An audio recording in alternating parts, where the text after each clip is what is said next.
그때 처음 시작할 때 퀀타이제이션 종류에는 크게 스켈라 퀀타이제이션 하느냐, 벡터 퀀타이제이션 하느냐 두 가지로 나눌 수가 있다라고 하면서 우리는 스켈라 퀀타이제이션만 일단 배웠어요. 그렇죠? 스켈라 퀀타이제이션이 제일 비중도로 따지면 제일 중요하고 오늘 배울 벡터 퀀타이제이션은 그냥 개념적으로 여러분들이 이해를 하면 그렇게 어려움 없이 나중에 실제 사용한다고 했었을 적에 그렇게 큰 어려움 없이 적용할 수 있을 거라고 생각합니다. 스켈라 퀀타이제이션은 우리가 어떻게 했냐면 샘플링을 한 값들이 있죠. 샘플링한 값들이 있으면 그걸 어떻게 했어요? 어떻게 했냐면 리전으로 나눴죠. 어느 리전으로 가야 될 것이냐라는 것을 리전을 나누는 거죠. 그렇죠?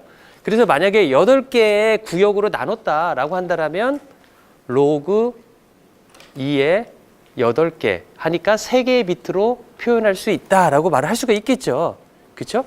거기에서 중요한 디자인의 이슈가 무엇이냐면 대체 그 구역의 바운더리를 어디로 해야 될 것이냐 라는 것하고 우리가 바운더리를 정해놓으면 그 바운더리 안에서 어떠한 값으로 퀀타이제이션을 할 것이냐 두 가지의 문제를 우리는 다뤘었죠. 그렇죠? 그거에 대한 해답이 무엇이었냐면 레지언 그 구역의 경계선은 어떻게 구하면 되냐면 퀀타이즈드 된 밸류 그걸 무엇으로 우리가 표시했냐면 x의 hat 그 다음에 밑에 서브스크립트 i로 표시를 했어요. 그렇죠? x hat i 서브스크립트는 리지언의 미드포인트다. 중간점이다. 2분의 ai 플러스 2분의 xi hat i 마이너스 1 플러스 xi의 hat 그런 식으로 나타낼 수 있다라고 했었죠. 그렇죠? 그건 어렵지 않아요. 그냥 제가 이 말로 하니까 외우지 못한 상태에서 그걸 생각하면 좀 어려울 수도 있지만 이 경계선은 우리가 퀀타이즈된 밸류의 중간 지점에 바운더리를 세워라 라고 하면 되는 것이고 두 번째는 무엇이냐면 퀀타이즈드 된 값 xi hat i 그러니까 어떤 샘플드 된 이 값이 ai-1과 ai의 경계 이 안에 레지언에 들어와 있으면 우리는 xi hat이라고 퀀타이제이션을 시킬 거죠. 그렇죠? 퀀타이제이션을 시키는데 xi hat 값은 무엇으로 해야 되겠느냐라는 거죠. 그렇죠? 어떻게 해야 되냐면 정답은 센트로이드다. 라는 거죠. 그럼 센트로이드의 정의가 무엇이냐라고 한다면 들어온 x가 첫째 그 레지언에 들어갈 확률 계산하고요. 확률 어떻게 계산하냐면 x에 대한 pdf를 알아야 되겠죠. 그래서 그 pdf로 그 레지언 ai-1 ai까지 들어갈 그 pdf로 적분을 하면 확률이 나오겠죠.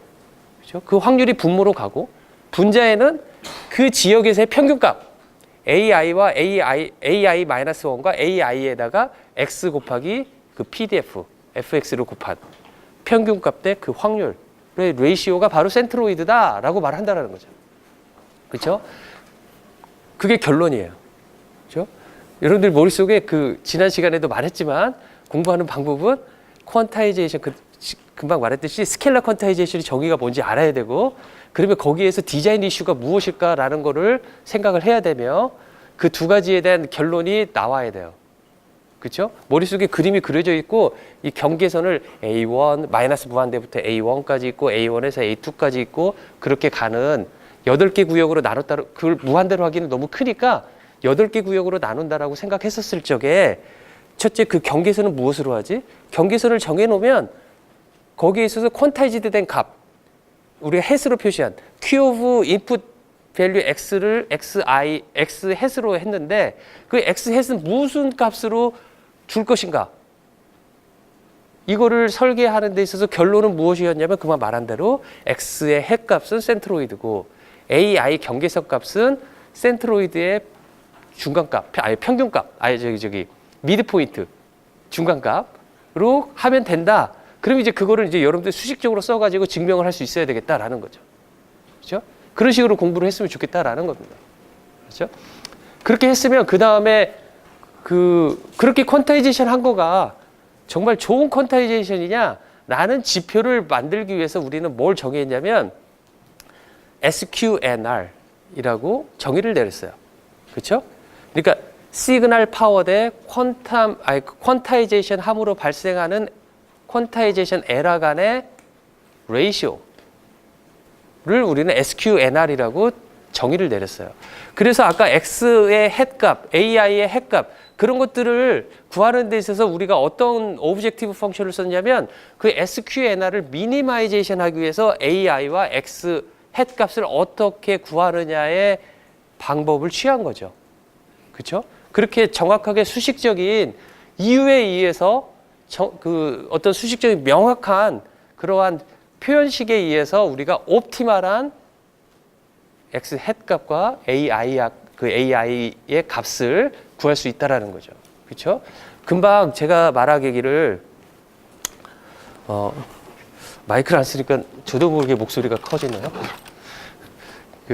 금방 말하기를 제가 뭐라고 그랬냐면 옵티멀 바운더리와 옵티멀 퀀타이제이션 밸류라고 말했어요. 옵티멀이라는 말을 썼어요. 아마 느끼지를 못하겠지만 옵티멀이라는 말을 쓴 거는 지난주에도 안 썼고 지금 처음 쓰는 거예요. 옵티멀이라는 말은 최적화된 바운더리와 최적화된 퀀타이제이션 밸류라는 거죠. 그렇죠? 그러면 여기에서 여러분들이 지금부터 이제 앞으로 평생 살 때 누군가 옵티멀을 쓰면요. 항상 생각해야 될 거가 꼭 있어요. 뭐냐면 어떤 관점에서 옵티멀하냐? 그거를 항상 물어봐야 돼요. 무슨 말인지 알겠죠? 금방 했던 바운더리와 금방 말했던 옵티멀한 퀀타이제이션 밸류는 어떤 점에서 옵티멀하냐면 SQNR 값을 미니마이징 한다라는 관점에서 옵티멀한 거예요. 그렇죠? 어떤 편의성 그런 거 전혀 고려하지 않고 SQNR 그 관점 하나에서만 최적화된 그러한 관점에서 구한 것이다라는 거죠. 그렇죠? 그러니까 나중에 누군가 저는 최적화된 어떤 솔루션을 얻었습니다 라고 한다면 여러분들이 생각해야 될 건 뭐냐면 어떤 관점에서 최적화라는 거지? 그리고 상대방이 그 이야기를 안 했으면 그런 질문을 해줘야 돼요. 어떤 점에서 최적화된 거냐라고. 무슨 말인지 알겠죠? 나중에 보면 전력 소모량 측면에서 최적화, 주파수 사용 면에 있어서 최적화, 코스트 측면에서 최적화, 여러 가지 면에서 최적화가 이루어질 수가 있어요. 그 어떠한 최적화의 관점을 따르냐에 따라서 솔루션이 다 달라지는 거죠. 그렇죠? 그러니까 지금 말하는 옵티멀한 솔루션, 금방 말했던 그 솔루션의 해답 무엇이었냐면 옵티멀한 바운더리, 또 옵티멀한 퀀타이제이션 밸류 두 가지는 바로 SQNR을 미니마이즈 한다라는 측면에서 옵티멀한 값이다 라는 거죠. 그렇죠? 자, 오늘 이제 배우려고 하는 벡터 퀀타이제이션은 무엇이냐면 샘플링 한 다음에 샘플 값들이 나오죠. 하나, 둘, 셋 해가지고 마이크 안 되는 거 가지고 이렇게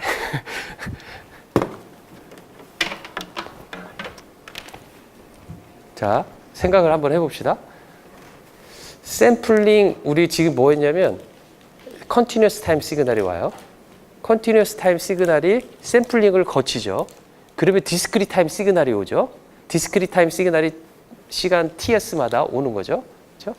그 TS마다 오는 거를 어떻게 했냐면 퀀타이제이션을 했어요. 그 값이 무엇이냐에 따라서 레지언에 어디에 속했느냐에 따라서. 그래서 샘플링 값 하나를 보고 자, 쉽게 생각을 해봅시다. 어떻게 할 거냐면 4개 레벨로 나눌게요. 들어오는 X of T는 어디에 있냐면은 0과 1 사이, 1과 2 사이, 2와 3 사이, 3과 4 사이.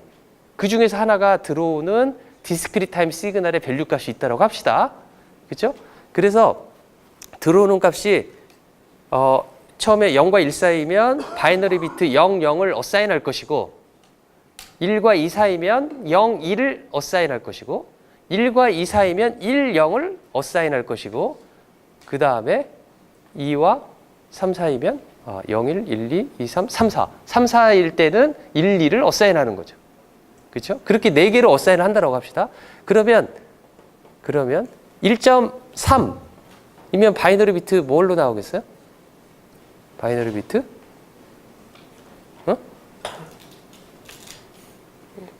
뭘로 나오죠?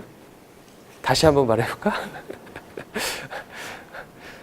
자, 컨티뉴스 타임 시그널이 있는데 아웃풋 시그널이 0과 4 사이의 값 중에 하나로 나오는 거야. 그렇죠? 그래서 디스크리트 타임 샘플링을 했어요. 그래서 0과 1 사이면 그 값이 0.1이 됐던 0.9가 됐던 그 값은 바이너리 비트 00으로 어사인 하겠다라는 거죠. 그죠? 1과 2 사이에 있으면 예를 들어 1.1이 됐던 1.7이 됐던 1.8이 됐던 걔 값은 바이너리 비트 똑같이 0, 1 이렇게 하겠다라는 거죠. 그렇죠? 그 다음에 2와 3 사이에 있으면은 샘플도 된 값이 2와 3 사이에 있다. 예를 들어 2.3 그러면은 무엇으로 하겠느냐? 1, 0 그렇게 하겠다라는 거죠. 3과 4 사이 있으면 뭘로 하겠어요? 그러면 1, 1 그렇게 바이너리 비트를 어사인한다라는 거죠. 그 어사인한다라는 말을 뭐라고 하냐면 인코딩한다라고 말을 하고 있어요. 책에서는. 저는 어사인이 더 맞을 것 같은데 어사인한다라고 말을 할 거예요. 그렇게 어사인하면 인풋 값이 1.2라고 한다면 바이너리 비트 아웃풋으로 뭐가 나오겠어요? 바이너리 비트 아웃풋으로 뭐가 나오겠어요? 그렇죠. 0, 1이 나오겠죠. 그렇죠. 자, 그럼 또 쉬운 거니까 또 한번 해봅시다. 샘플링 된 값이 2.6 그러면 뭐가 나오겠어요? 1, 0 그렇죠. 1, 0이게 되죠. 한 번만 더 해봅시다. 샘플 된 값이 3.8이면 얼마가 되겠어요? 1, 1 그렇죠. 그렇죠. 자, 그렇게 되겠다 이거죠. 자, 역으로 한번 물어볼게요. 그렇게 인코딩을 했어요. 그러면 바이너리 비트가 0, 0이면은 숫자 뭘로 매픽을 하겠어요? 바이너리 비트가 0, 0이면 숫자 뭘로 뭘로 다시 디스크리트 타임 시그널로 만들려고 하는 거예요. 바이너리 비트를 어사인한 거를. 뭘로 어사인 하겠어요?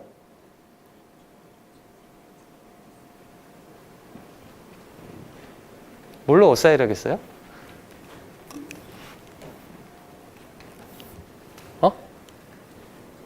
뭐라고?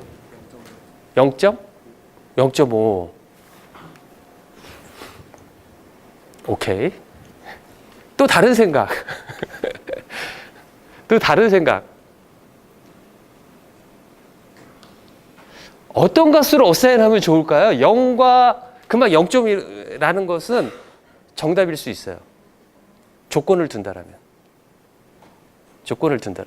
어떤 조건을 두면 0.5가 정답일 수가 있냐면 들어오는 샘플링 된 값이 0과 4 사이에 그러니까 0.5로 된다는 소리는 무엇이냐면 만약에 0, 1이면은 1.5로 둘 것이고 그렇죠?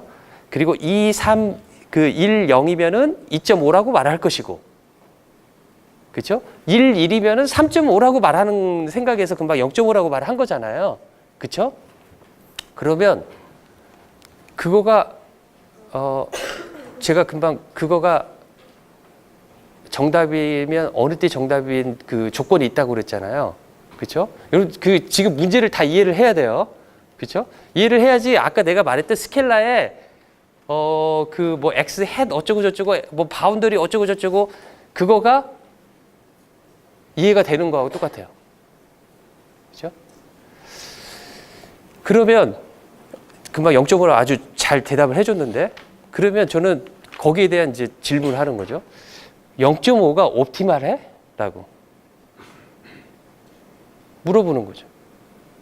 0.5가 정말 네가 제일 잘한 거야? 라고 물어본 거죠.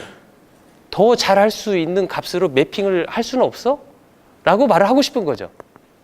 그러면 대체 뭘 어떤 측면에서 더 잘이라고 하는 거야? 라고 생각을 해야 되겠죠.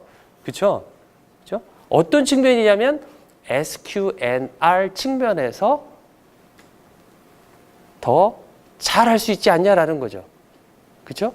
그거는 어떻게 구해야 되냐면 금방 예를 들어 바이너리 비트 00인데 어떤 값으로 해야 될 건가 그 x-1이란 말이죠. x-1은 들어오는 소스 인풋이 0과 1 사이에 올 확률이 얼마인지를 계산해서 0과 1 사이에 있는 그 확률의 PDF에다가 x를 곱한 거에 대한 값을 구해서 즉 어떻게 구해야 되냐면 이렇게 0과 1 사이에 있을 확률과 0과 1 사이에 있을 확률에다가 이렇게 여기서 x는 무엇이냐면 x 있고 여기 퀀타이제이션이 있고 이렇게 x 햇 그러면 요 x 햇 값이 이렇게 나와야 되겠다라는 거죠. 그렇죠? 물론 여기에서 조건이 mu엇이냐면 AI는 이미 옵티멀하게 정해져 있다라고 가정해서 그래서 제가 여러분들한테 AI 값들은 바운더리는 옵티멀하게 정해져 있다. 로이드 맥스 알고리즘에 의해서 내가 구해놨다. 그런데 그러니까 구해놨기 때문에 나는 X 햇 값도 무엇인지 알고 있는 거죠. 알고 있는데 안 알려주고 경계선 값만 알려주고 X 햇 금방같이 이렇게 인코디드 된 비트가 있는데 어떠한 값으로 매핑을 하겠느냐라고 물어볼 수가 있는 거죠. 그렇죠? 그러면 이런 식으로 해서 구해야 되죠. 아까 말했던 0.5가 옵티멀 하려고 한다면 어느 때냐면 fx가 유니폼리 디스트리뷰티드 되면 딱 0.5가 나올 거예요. 그러겠죠? 0.5가 나올 거예요. 그렇죠? 항상 유니폼하게 디스트리뷰션 돼 있다고 한다면. 그렇죠? 나머지 경우에 확률들이 다른 경우에는 x의 값이 다르게 나올 거예요. 다르게 나올 것이다. 라는 거죠. 그렇죠? 그러겠죠? 그렇죠? 자, 그 생각을 해보면은 점점 스켈라 그 퀀타이제이션이라는 것과 그 다음에 무슨 생각을 할 수가 있냐면은 스켈라 퀀타이제이션과 그 옵티말이 어디에서 나오는지 SQNR을 미니마이제이션 한다는 거에서 나온다라는 거. 그 다음에 여기서 또 중요한 게 무엇이냐면 확률적인 접근을 우리가 하고 있다라는 거죠. 모든 해석들이 지금 이게 만만한 것이 아니라 정말 확률적인 어프로치를 함으로써 여러분들이 최적화된 문제를 풀고 있다는 거죠. 점점 앞으로 여러분들이 조금 복잡해지고 뭐 그럴 뿐이지 기본적인 생각 이거를 우리가 어프로치 했느냐 어떻게 접근하고 있느냐라는 거는 나중에 배우는 훨씬 더 어려운 문제가 문제 유형만 어려워질 뿐이지 베이스는 똑같아요. 똑같아요. 그러니까 SQNR 즉 그 퀀텀 에러의 민 스퀘어드 에러 값을 우리는 정의를 내렸죠. D라고. 그렇죠? 그거의 제곱값을 미니마이제이션 하기 위한 옵티멀한 포인트들을 우리는 구한 거죠. 그렇죠? 그러니까 쉽게 아까 00, 01, 11, 10을 보고 무엇으로 가는지에 대해서 생각할 때 그냥 우리의 인투이티브한 아니면 이제까지 아주 직관적인 그리고 어떻게 보면 가장 쉬운 방식의 결정이 아니라 여러분들이 그거 할 때는 항상 생각할 때 뭘로 정하지? 라고 할 때는 옵티멀한 게 뭐지? 라는 생각과 더불어 그 옵티멀한 솔루션을 찾기 위해서 우리는 어떤 방법을 취했냐면 스태티스티컬한 어프로치. 그 어프로치라는 게 뭐냐면 다 해봤자 PDF 가지고 확률 구하고 평균 구하고 뭐 그런 것들이었다라는 거죠. 무슨 말인지 알겠죠? 그렇게 해서 디자인을 하는 겁니다. 통신 시스템을. 나중에 보면 디지털 통신을 하기 위해서 얘를 퀀타이제이션 해가지고 바이너리 비트로 한 다음에 바이너리 비트로 해가지고 보내진 거를 다시 디스크릿 타입으로 바꾼 다음에 디스크릿 타입으로 바꾼 거를 다시 필터링해서 인터폴레이션해서 컨티뉴어스 타입으로 바꾸는 그런 작업들을 해야 되는데 과연 퀀타이제이션을 어떻게 해야 될 것이냐라는 거에 있어서는 금방과 같은 스태티스티컬 어프로치에 의한 옵티멀 솔루션을 구해라라는 거죠. 그렇죠? 자, 이제 문제를 확대하는 겁니다. 어떻게 확대하냐면 조금 전에 뭐라고 그러냐면 1.1 나오면 바이너리 비트 뭐라고 한다고 그랬어요? 01. 그렇죠? 그런데 이제 어떻게 할 거냐면 샘플링 값 하나만 보는 게 아니라 연속으로 두 개를 봐요. 처음에 것이 0.1이 나오고 두 번째 것이 1.1이 나왔어요. 1.1이 나왔어요. 그러면 0.1과 1.1 두 개를 보고 각각에 대해서 우리는 00, 01 했는데 그렇게 안 하고 0.1, 1.1 시퀀스 두 개의 값을 보고 4개의 비트로 제가 어사인을 하는 거예요. 그러니까 하나당 하는 거가 아니라 두 개를 연속적으로 봐서 두 개를 연속적으로 봐서 그 두 개를 하나로 묶어가지고 하겠다라는 거죠. 퀀타이제이션을. 그렇죠? 그러면 그거의 이점이 무엇일까라는 거죠. 생각해 보면 그거의 이점이 무엇일까? 방법은 아주 간단해요. 바이너리 비트 그 퀀타이제이션 밸류된 하나를 보고 퀀타이제이션하고 그거 대신에 두 개를 보고 퀀타이제이션하고 만약에 두 개씩 보는데 0.1, 1.1 걔를 제가 4개의 비트로 나누겠다라고 한다면 X축, Y축으로 나눠가지고 얘들을 이렇게 하면 되는 거죠. X축, Y축으로 나눠요. 만약에 두 개의 샘플로 항상 보는 거예요. 이렇게 표시를 할게요. Q, 그 다음에 벡터로 나타내서 책처럼 이렇게 표시할게요. 굵은 글씨로. 이렇게. 그래서 여기서 X1, X2 두 개를 한꺼번에 보는 거예요. 그렇죠? 두 개를 한꺼번에 보는 거예요. 그래서 X는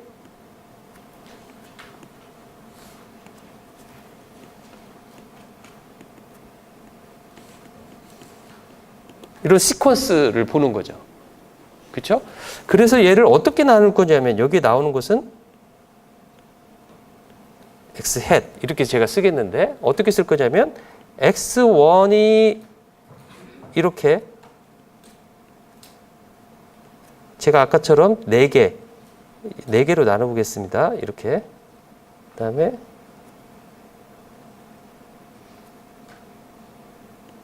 이렇게 나눠가지고 여기를 마이너스 2, 마이너스 1, 1, 1, 2 여기가 0이고 1, 2, 1, 2 제가 이렇게 나눠볼게요. 아까 0에서 4 대신에 다 두 칸씩 네거티브한 방향으로 가서 마이너스 2와 x1이 마이너스와 마이너스 1 사이에 있으면은 00이라고 놓고 x1을 마이너스 1과 1 사이에 있으면 01이라고 놓고 뭐 그런 식으로 제가 이식 옮겨 놓은 거죠. 두 번째도 마찬가지예요. x2도 똑같이. 근데 그거를 x1, x2 두 개의 벡터로 나타냈기 때문에 이렇게 그 칼티시안의 이러한 형식으로 나타낼 수가 있겠죠. 그렇죠? 그래서 예를 들어 마이너스 2와 마이너스 1 사이에 있으면 아까 뭐라고 그랬냐면 x1이 여기 있고 x2가 있고 그래서 00 이쪽에 있으면 그 다음에 그러니까 어떻게 할 거냐면 이쪽에 있으면 00 이쪽이 밑에부터 할게요. 00 01 10 11 또 여기서도 00 01 10 11 이렇게 하면 되겠죠. 그렇죠? 자, 똑같은 질문이에요. 0.1, 1.1 그렇게 받으면 x1, x2를 각각 0.1, 1.1 그렇게 받으면 뭘로 바이너리 비트를 바꿀 거냐면 00, 01이라고 바꿀 거예요. 그렇죠? 그러면 00, 01로 바꾸면 이제 아까처럼 똑같은 질문이에요. 00, 01을 받으면 나는 x1, x2를 무엇으로 바꿀 것이냐라는 이야기죠. 그렇죠? 아까처럼 어떻게 바꿀 거냐라고 한다면 아까의 대답의 방식대로 한다면 0.5, 0.5로 바꾸면 되는 0.5, 1.5 그런 식으로 바꾼다라는 거 똑같잖아요. 그렇죠? 물론 여기에서는 지금 내가 마이너스 2로 옮겼기 때문에 어떻게 하면 되냐면 마이너스 1.5 그 다음에 마이너스 1.5 그 다음에 1.1이니까 저기 1.5 그렇게 바꿔야 되겠네요. 그렇죠? 그런 식으로 바꿔야 되겠다 이거죠. 자, 다시 한번 제가 예를 들어 0.1, 1.1 이렇게 왔으면 어떻게 바꾸느냐? 0.1이니까 여기네요.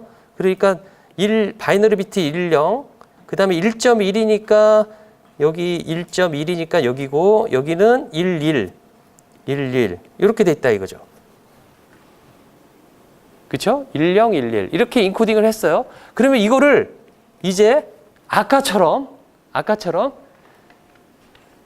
플로팅 포인트 어떤 점 값으로 다시 디스크리타인 값으로 바꾸려고 그래요. 그러면 조금 전에 대답했던 방식에 의하면 0.5, 0.5 또는 여기서 뭐라고 해야 되냐면 10이니까 10이 여기 있으니까 0.5, 11은 저기 위에 있으니까 1.5, 1과 2의 사이의 중간점. 그런데 그건 옵티멀한 게 아니죠. 그냥 우리가 쉽게 그냥 중간점으로 찍은 거죠. 그렇죠? 그거는 이제 그 방법은 어떻게 구해야 되느냐? 여기에서 x hat 그 다음에 1, x hat 2 요 값을 어떻게 구해야 되느냐? 우리가 했던 방식대로 똑같습니다. 어떻게 구하면 되냐면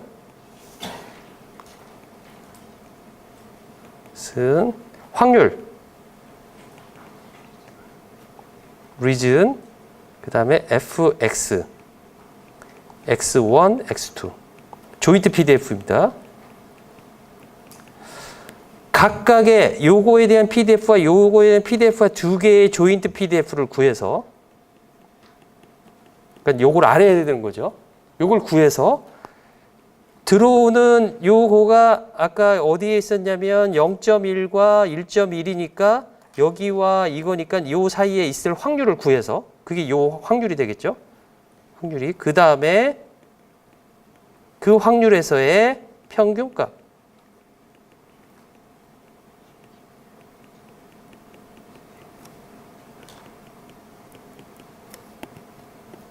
이렇게 구하면 되겠다라는 거죠. 이렇게 구하면 똑같은 어프로치다라는 거 스켈라하고. 그렇죠?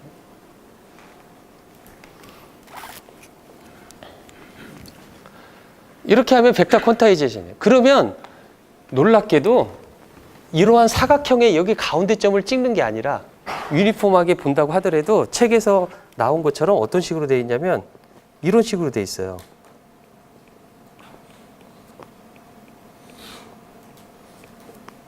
그래서 이런 센트로이드 이런 형식의 제가 그림을 그려보면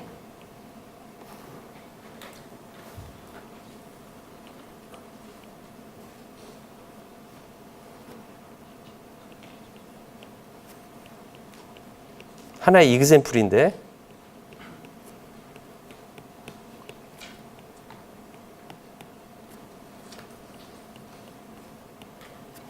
이런 식의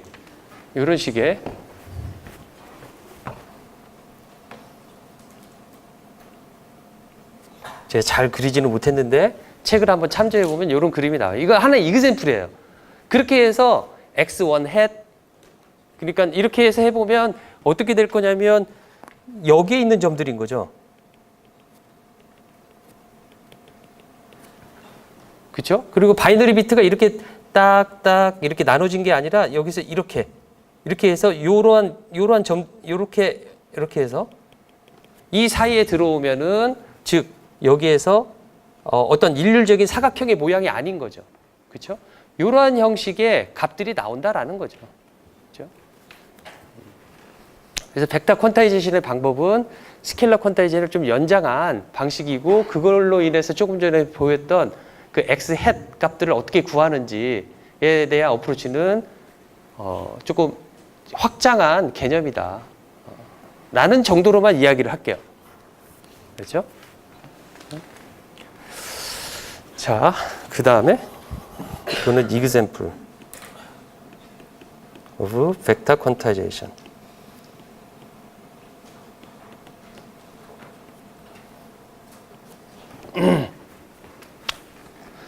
그 다음에 이제 배울 거 뭐냐면 펄스 코드 PCM이라는 건데 전혀 어렵지 않습니다.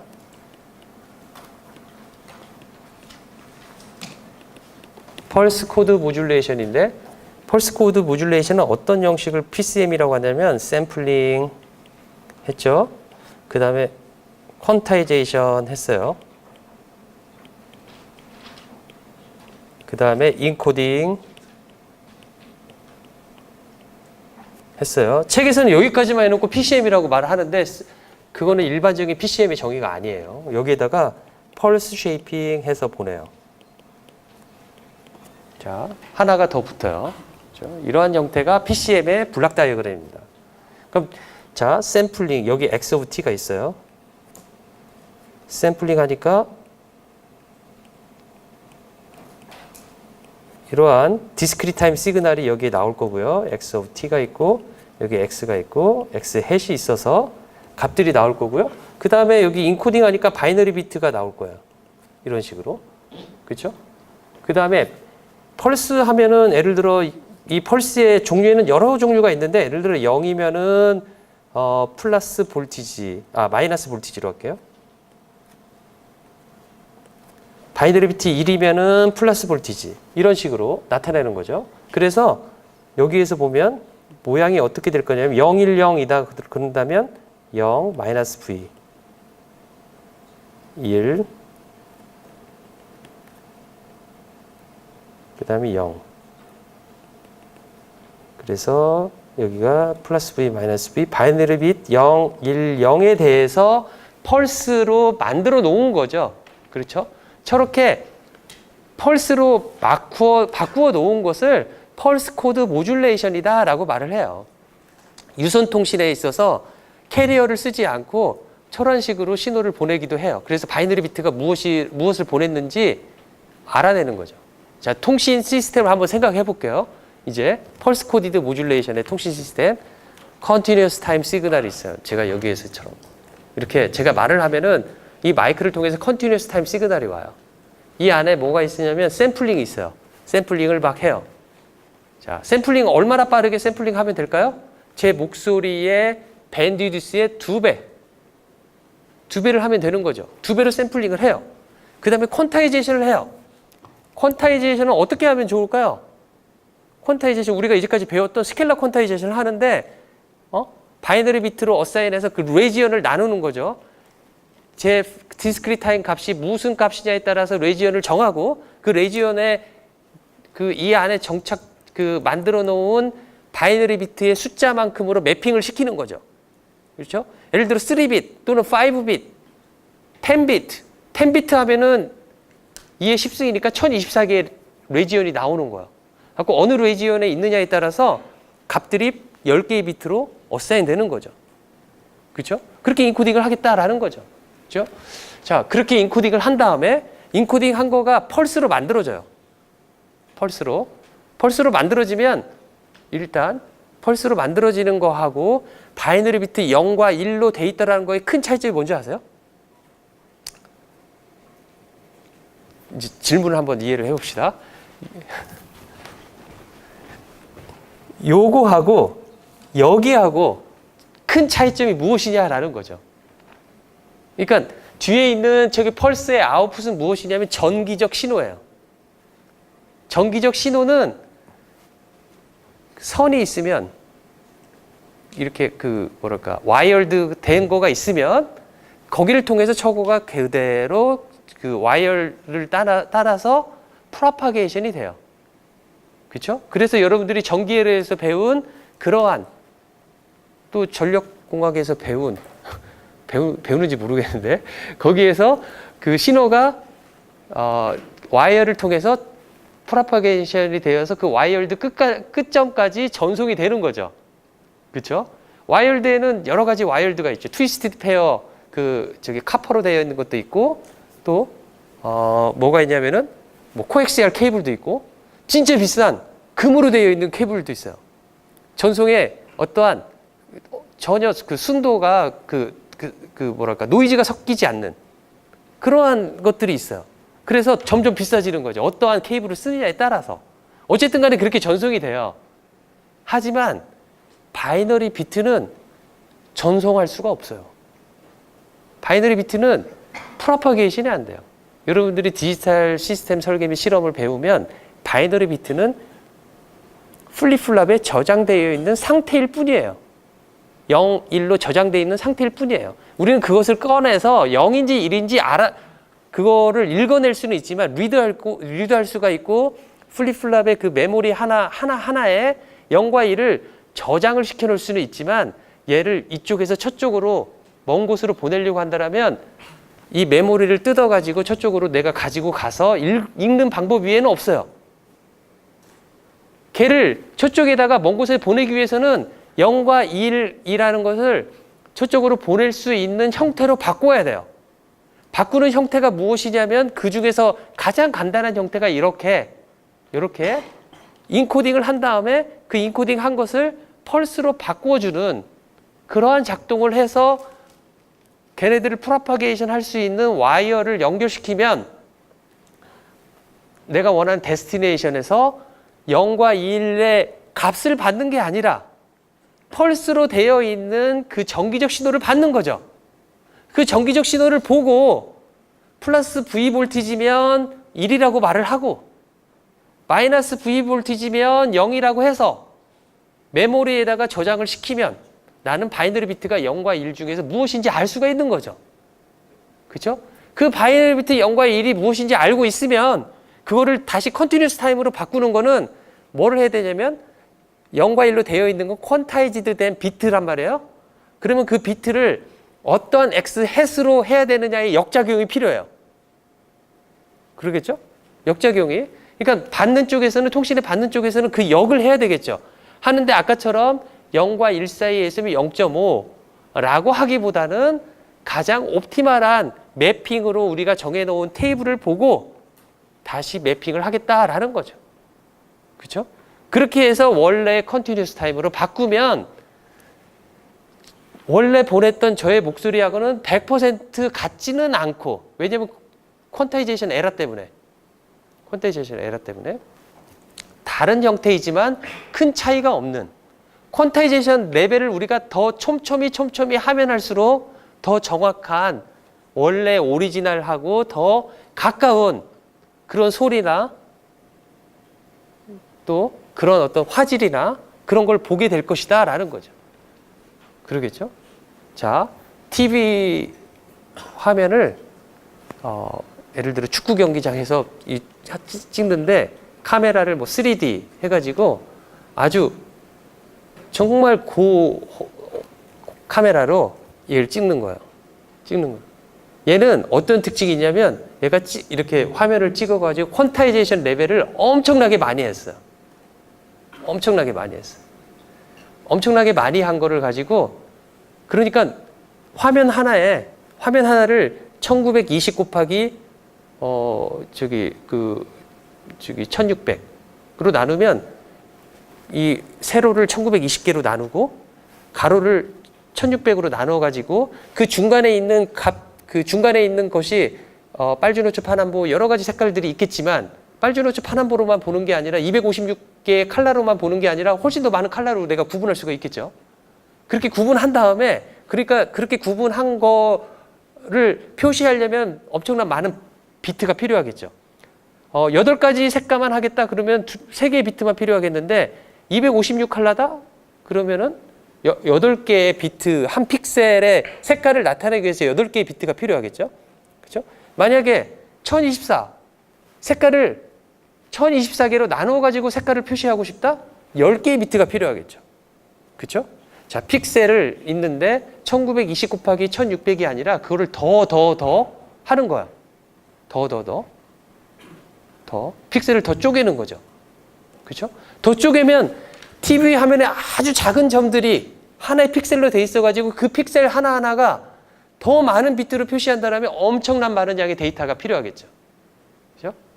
그런데 우리 집 TV는 거기에 그렇게 보냈는데 거기에 맞지 않는 오래된 TV라면은 걔가 그 나름대로 그 안에서 2개의 픽셀 또는 4개의 픽셀을 하나의 픽셀로 묶어가지고 뭉뚱그려가지고 평균값을 취하는 그러한 값을 취해서 원래 보내는 화면하고 좀 다른 형식의 화면을 볼 수가 있겠다라는 거죠.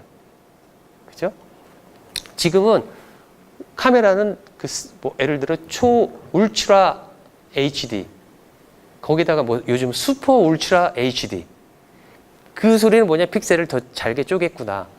한 픽셀당 색깔의 표현을 훨씬 더 넓혔구나. 그건 뭐냐면 퀀타이제이션의 비트 수를 늘렸구나. 라는 거죠. 그렇죠?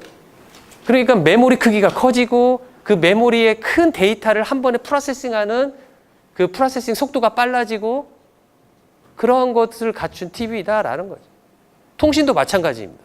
여러분들이 음악을 들을 때 막 비싼 헤드폰 같은 경우 어떻게 할 거냐면 음악을 샘플링을 많이 한 다음에 더 빠르게 한 다음에 그래서 끊김이 전혀 없어요. 우리는 그냥 들어도 끊김이 있다라고 생각한지 느끼지를 못해요.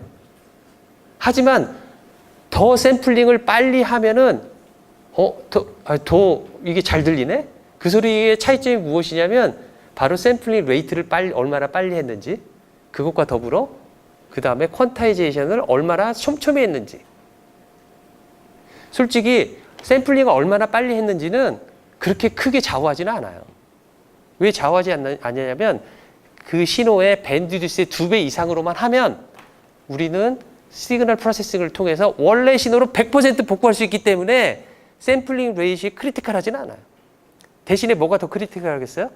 퀀타이제이션 레벨이 크리티컬하겠다라는 거죠. 그렇죠? 자, 그래서 PCM은 이렇게 하는데 들어오는 신호가 여기서 X가 이렇게 말을 해볼게요. X가 이렇게 리미트가 돼 있어요. Xmax다. Xmax다. 그러니까 X는 이렇게 극소값과 극대값이 존재한다라는 거죠. 이 범위 안에서만 퀀타이즈 하기 전 디스크리트 타임 시그널이 온다라고 하는데 이 퀀타이제이션에는 두 가지 종류의 퀀타이제이션이 있는데 스켈라와 벡터 말고 다른 형태로 퀀타이제이션을 종류를 나누기를 어떻게 나누냐면 유니폼 퀀타이제이션과 non 유니폼 퀀타이제이션이 있어요.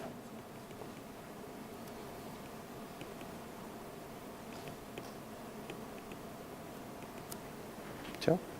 유니폼 퀀타이제이션은 이 구간의 이 스텝 사이즈를 델타를 어떻게 구할 거냐면 n개의 레벨을 전체가 이렇게 여기서 마이너스 x max에서 x max 사이에 요 값들이 요 안에 있으니까 이 총 길이는 2x max가 되니까 2x max를 동등하게 n개의 레벨로 나눈 거예요.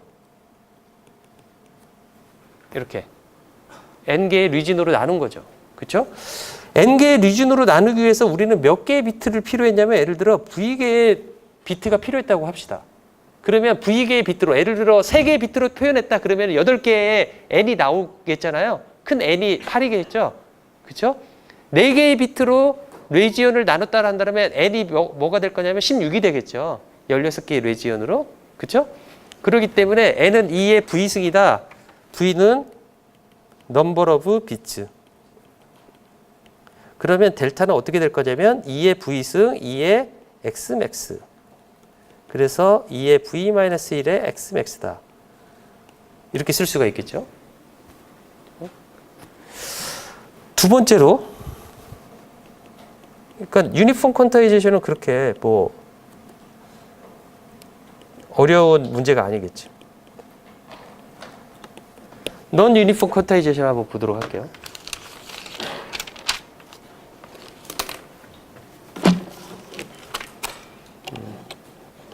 non 유니폼 퀀타이제이션은 예를 들어 신호가 특히 우리 음성 신호 같은 경우는 컨티뉴어스 타임 시그널로 보잖아요. 그러면 값이 낮은 쪽에 몰려 있고 그 앰플리튜드가 큰 쪽에는 되게 듬성듬성 나타나요. 대부분 여러분들 목소리가 막 크고 작고 막 말할 때 그 막 강조할 때는 큰 소리로 말하고 보통 말할 때는 작게 말하고 보통 그러지 않고 보통 사람의 목소리가 크기가 대부분 사람마다 비슷해요. 그렇죠? 그 소리는 무엇이냐면 그걸 컨티뉴어스 타임 시그널로 보면 이런 식으로 되다가 한 번씩 이렇게 크게 올라갈 때가 있다라는 거죠. 그렇죠? 그러면 얘를 큰 때도 나오니까 이거를 x max고 이렇게 작게 말할 때를 마이너스 x max라고 한다라면 이거를 동등하게 유니폼하게 나눈다라면 이런 식으로 나누는 건데 별로 그렇게 좋아 보이지 않는다라는 거죠. 이것보다 더 좋은 방법은 뭐가 될 거냐면, 그러니까 여기에서 차이가 없으니까 여기를 촘촘하게 나누고, 이런 식으로 촘촘하게 나누고, 그 다음부터는 좀 듬성하게 나누고, 이렇게 넌 유니폼하게 퀀타이제이션을 하면 훨씬 더 원래의 컨티뉴어스 타임 시그널을 더 정확하게 나타낼 수 있지 않겠느냐라는 생각이 넌 유니폼 퀀타이제이션 방식입니다. 그렇죠? 그래서 어떻게 할 거냐면 블락도를 그려보면 책에 있는 것처럼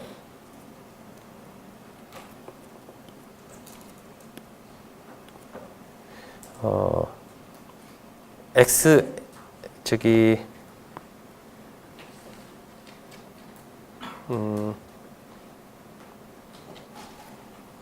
X 퀀타이즈드 된 걸 써볼게요. X 그 다음에 컴프레서 그 다음에 유니폼 퀀타이제이션,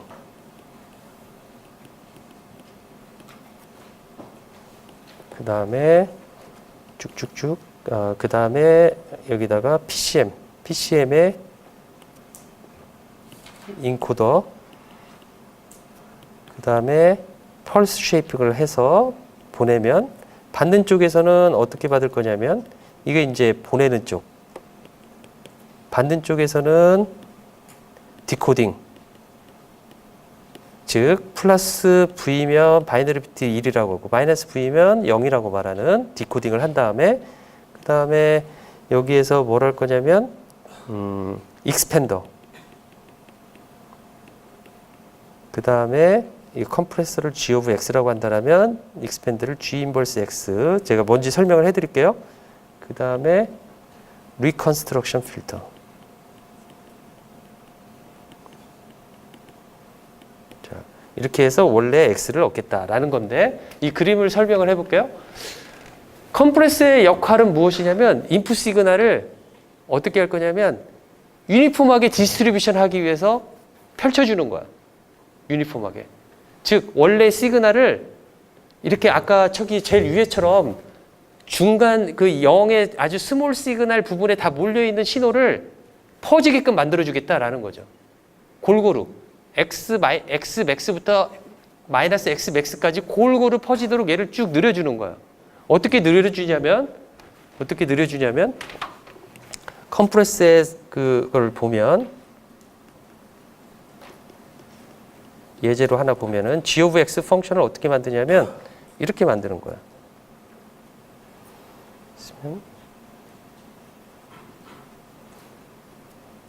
G of X.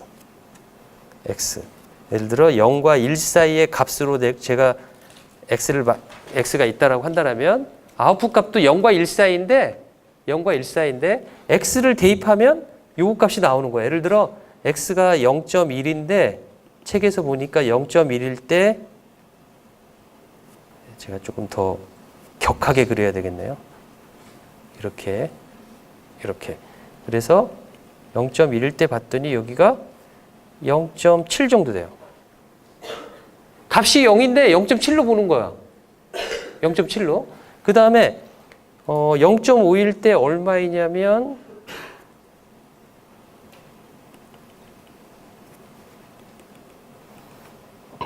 0.8 정도 돼요.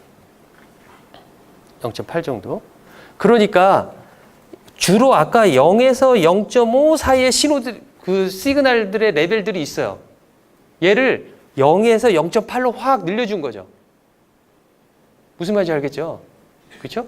늘려줬기 때문에, 그리고 0.5와 1 사이에는 아주 0.5가 됐든 0.6이 됐든 0.7이 됐든 0.8이 됐든 0.9가 됐든 얘네들은 비슷비슷한 값을 갖는 거죠. 그 다음에 유니폼 퀀타이제이션 하는 거야. 그렇죠? 그 다음에 받는 쪽에서는 그것을 다시 G 인버스 X를 취하는 거죠. G of X의 이그샘플이 이겁니다. G of X 펑션을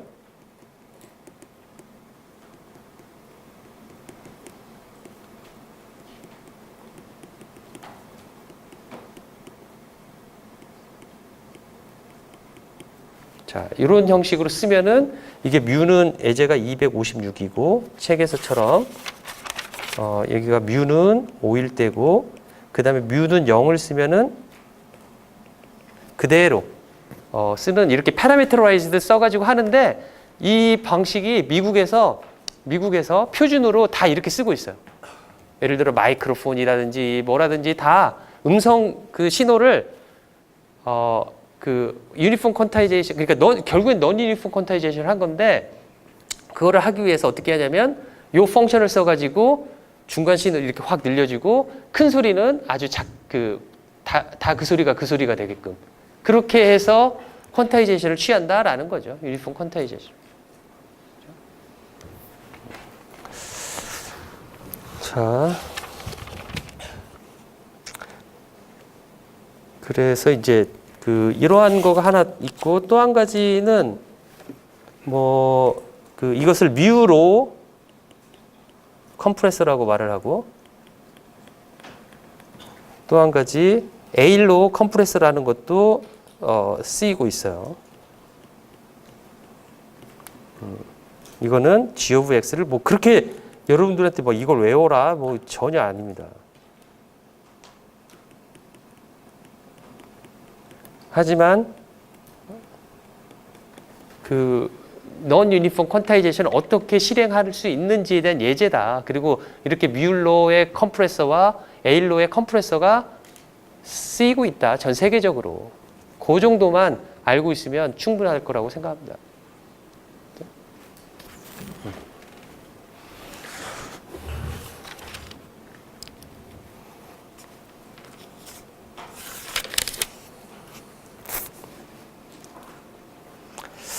유니폼 퀀타이제이션에 유니폼 PCM이라고 책에서는 표시를 했는데 유니폼 PCM은 뭐냐면은 자 샘플링 하고요. 그 다음에 퀀타이제이션 한 다음에 근데 이게 유니폼하게 퀀타이제이션 하는 거죠. 그 다음에 이거를 인코딩을 한 다음에 펄스로 만들어 주겠다라는 거죠. 그래서 이렇게 전송을 하겠다라는 거가 PCM입니다. 그렇죠? 여기서 인코딩에 대해서 언급을 안 했는데 인코딩에는 어떤 거가 있냐면은 예를 들어 그 책에서처럼 두 가지를 소개했는데 NBC 코드 그다음 하나는 그레이 코드 두 가지를 소개를 했어요. 두 가지를 소개했는데 예를 들어 MBC 코드는 내추럴 바이너리 코딩을 말을 해요. 그러니까 그냥 자연스럽게 0001 1011 이렇게 한 거고 레벨에 따라서 얘는 0001 1110 이렇게 어제이슨트한 이 값하고 비트가 하나만 차이가 나도록 비트를 어사인하는 것을 그레이 인코딩이다라고 말한다라는 거죠. 그렇죠? 자, 그레이 인코딩은 여러분들 다 아는 이야기죠. 그레이 인코딩이 어떻게 하는지 아마 디지털 시스템에서 다 배웠을 거라 생각해요. 근데 디지털 통신에서 매우 중요해요. 저렇게 바이너리 비트를 제가 어사인하는 데 있어서 그레이 인코딩을 하면 저 자체만 가지고 에러가 날 확률을 줄일 수 있다라는 것을 보여줄 수가 있어요. 그러니까 그레이 인코딩과 내추럴 바이너리 코딩을 했었을 때 성능의 차이를 정확하게 분석해서 내놓으시오. 그런 문제를 낼 수 있다라는 거죠. 예를 들어 통신 시스템 2 같은 경우 내년에 다음 학기에 그러니까 예를 들어 그러니까 행정고시에 기술고시 그런데 그런 문제를 내요. 저런 문제라든지 그런 것들을 낼 때 이제 주로 쓰죠. 아무튼 그레이 인코딩이 그래서 중요해요. 그 시험에 나와서가 아니라 실제 통신에 있어서. 근데 그 대부분 나중에 여러분들이 통신 관련된 회사에 들어가서 모뎀을 만들거나 그런 회사에 들어가면 딱 표준을 보고 일을 해야 되거든요. 그럼 그레이 인코딩이 나와요. 비트를 어사이는데. 근데 많은 사람들이 왜 이렇게 복잡하게 하지? 이게 2개의 비트면 간단한데 3개의 비트만 해도 간단해요. 4개, 5개, 6개 비트를 그레이 인코딩 해라? 손으로 쓰려면 너무너무 어려워요. 너무너무 어려워. 10개의 비트를 그레이 인코딩으로 손으로 작성해서 내라? 어려워요. 그러면 왜 이걸 하지? 라는 이유를 여러분들이 잘 이제 알고 있어야 되는데, 그거는 다음 학기에 내 수업을 들으면 설명을 해줄게요. 자, 이렇게 되어 있는데 유니폼 퀀타이제이션이기 때문에 n은 2x max n 2x max. 제가 이 퀀타이제이션, 유니폼하게 퀀타이제이션 된 거가, 제가 이거가 뭐라고 말할 거냐면 옵티멀한 퀀타이제이션을 했다라고 말할게요. Assume we have optimal quantization. 그리고 이거는 유니폼한 퀀타이제이션이다 라고 말을 하면, 이 소리는 뭐냐면 옵티멀하라고 말했기 때문에 얘 디스트리뷰션이 여러분들이 뭐라고 생각해야 되냐면 유니폼리 디스트리뷰티드는 랜덤 베리어블이다 라고 생각하는 게 맞겠다라는 거죠. 그렇죠? 그래서 x 햇을 보면 x 햇은 원래 x에서 퀀타이제이션 한 것의 차이인데, 이 x 햇의 PDF는 어떻게 될 거냐면, 제가 x 틸다라고 표시할게요. x에 타면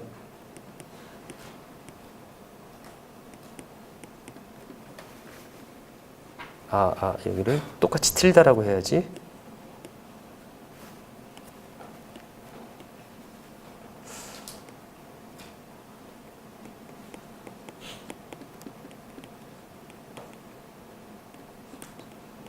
이렇게 쓸 수가 있겠죠. 그렇죠?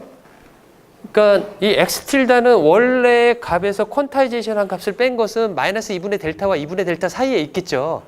그렇죠? 그리고 유니폼하게 디스트리뷰티드 된 요 x라고 한다라면 이 에라도 마이너스 2분의 델타와 2분의 델타 사이에 골고루 퍼져 있는 에라 값이 나오겠죠. 그렇죠? 그래서 이렇게 쓸 수가 있다라는 거죠. 이건 이그젬플 책에 있는 이그젬플 문제를 보는 겁니다. 페이지 333페이지. 그래서 우리는 퀀타이제이션의 그 파워, 민 파워를 볼게요. 민 스퀘어드 파워. 그러니까 2의 x 틸다의 제곱값을 보면 마이너스 델타 2분의 2, 델타 2분의 1, 그 다음에 델타 2분의 1, 이거가 fx죠. f 틸다 x의 틸다 x. 그 다음에 이거의 제곱값, 세컨 모멘트를 d 제곱에서 해보면 얼마가 나오냐면 12분의 델타 제곱. 이렇게 되겠죠. 그런데 아까 델타가 뭐라고 했냐면 n분의 2x max니까 이것은 12의 n의 4의 x max의 제곱 이렇게 쓸 수가 있겠죠. 즉 3n의 x max의 제곱 이렇게 쓸 수가 있을 테고요. 또 n은 2의 뮤승이라고 2의 v승이라고 했으니까 여기가 제곱이 돼야죠. 제곱. 그렇죠? 그래서 요거는 3의 4의 v승 x max의 제곱이다 라고 쓸 수가 있겠다라는 거죠. 그렇죠? 그래서 여기서 SQNR을 구해라. 그러면 SQNR은 2의 x 틸다의 제곱의 시그널 파워가 될 텐데, 이거는 x max의 제곱에 3 곱하기 n 제곱의 px의 제곱 이렇게 쓸 수가 있을 테고요. 그러니까 요거를 대입한 겁니다. 여기에서 여기를. 그 다음에 요거를 대입해 보면 여기는 뭐라고 쓸 수가 있냐면 x max의 제곱 3 곱하기 4의 v승 곱하기 시그널의 파워 px가 되겠다라는 거죠. SQNR을 구해보면, 자 여기서 px는 어떻게 구하면 되냐면 퀀타이제이션 하기에 디스크리트 타임 시그널의 오토 코릴레이션 펑션을 구해서 0을 대입하면 되고요. 이거는 뭐하고 똑같냐면 2의 x의 제곱하고 똑같은 거죠. 그러니까 x제곱 fxx dx 마이너스 무한대까지, 또는 파워 스펙츄럴 덴시티를 통해서 구할 수도 있겠다라는 거죠. 이렇게 구하면 되겠다라는 겁니다. 그래서 이렇게 SQNR을 구했어요. 자, SQNR 다시 한번 써볼게요. SQNR은 X max의 제곱 3 곱하기 4의 V승 곱하기 P의 X. 그죠?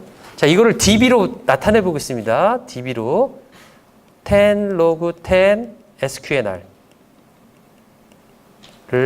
제가 뭐라고 정의를 내릴 거냐면 SQNR dB다 라고 나타내겠다라는 거죠.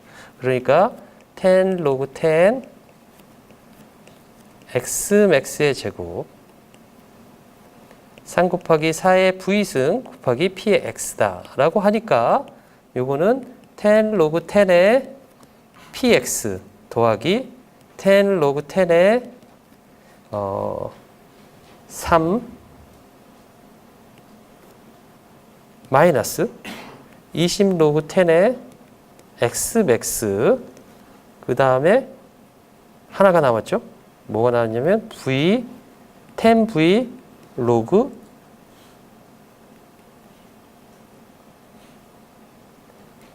4 이렇게 나오겠죠. 그쵸? 자, 왜 이렇게 막 썼냐면 이걸 한번 볼게요.